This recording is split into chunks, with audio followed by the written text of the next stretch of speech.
Hello বন্ধুরা, welcome to নিহার্স kitchen.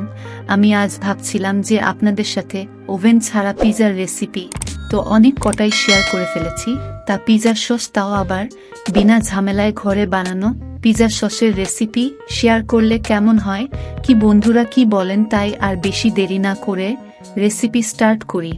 এখানে আমি 10 থেকে 12টা ছোট টমেটো নিয়েছি। ভালো করে ধুয়ে নিয়ে ওগুলোকে 1/2 করে কেটে রেখেছি। এবারে এগুলোকে মিক্সারে দিয়ে একটা ফাইন পেস্ট করে নিতে হবে। আর একটা কথা, আমি টমেটোগুলোকে ব্লাঞ্চ করব না, আর ওর সিডসও বাদ দেবো না। টমেটোর পুরো ফ্লেভারটা ইনফিউজ হতে দেব। তবে আপনার যদি মনে হয় বীজ বাদ দেবেন, তা দিতেই পারেন, সমস্যা নেই।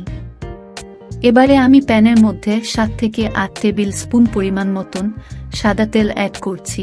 তেলটা একটু গরম হয়ে গেলেই আমি গ্রেট করে নেওয়া রসুনগুলো অ্যাড করব। একটু নেড়ে চেড়ে নিয়েই ঠিক এই পর্যায়ে কুচিয়ে নেওয়া পেঁয়াজগুলো দিয়ে দেব। এই সব উপকরণগুলোকে জাস্ট কিছু সময়ের জন্য ভাপিয়ে নিতে হবে। টমেটো পিউরি দেবার পরে কিছুক্ষণের জন্য একটু নেড়ে চেড়ে নিয়েছি। এবারে 1 টিস্পুন পরিমাণ মতন চিনি অ্যাড করলাম, যাতে টমেটোর টক ভাবটাও চলে যায় আর ওর কনসিস্টেন্সিটা যেন কেচাপি হয়। এরমটাই তো আমাদের পছন্দ, তাই না? এবারে আমি 1/2 টিস্পুন পরিমাণ মতন ভিনিগার বা সিরকা অ্যাড করছি। এটা শুধুমাত্র অ্যাড করা যাতে ওর সেলফ লাইফটা ভালো হয় ও তার সাথে এই পিজা সসের মধ্যে একটা শাইনি টেক্সচার আসবে তাই। তবে ভিনিগার যদি না থাকে লেবুর রসও অ্যাড করতে পারেন, সমস্যা নেই। এবারে আমি জোয়ান দিচ্ছি, এটা ওরেগানোর বদলে অ্যাড করলাম। ও তার সাথে এই পর্যায়ে চিলি ফ্লেক্স অ্যাড করছি।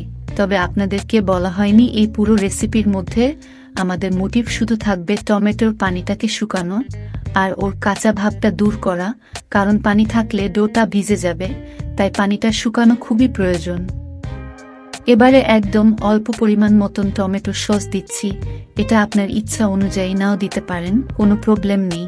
আমি দিলাম কারণ সসের মধ্যে তেঁতুল থাকে, তাই অ্যাড করলে একটা টক ও মিষ্টি ভাব আসবে আর খেতেও দুর্দান্ত লাগবে। ও তার সাথে সামান্য পরিমাণ মতন গোলমরিচ অ্যাড করছি। বন্ধুরা, তৈরি হয়ে গেল আমাদের ইজি এবং হোমমেড পিজা সস। তা কেমন লাগলো আপনাদের আজকের আমার এই পিজা সসের রেসিপি? আশা করি আপনাদের আমার পিজা সস এবং পিজার রেসিপিগুলো দেখার পর আর বাইরে থেকে কিনতে লাগবে না। আর এই ভিডিওটা যদি আপনাদের ভালো লাগে তাহলে লাইক ও তার সাথে আমার চ্যানেলটা সাবস্ক্রাইব করে দেবার অনুরোধ রইল। ইনশাল্লাহ আপনাদের সাথে দেখা হবে খুব তাড়াতাড়ি নতুন কোনো ভিডিওতে। ভালো থাকবেন সবাই, সুস্থ থাকবেন। আল্লাহ হাফিজ।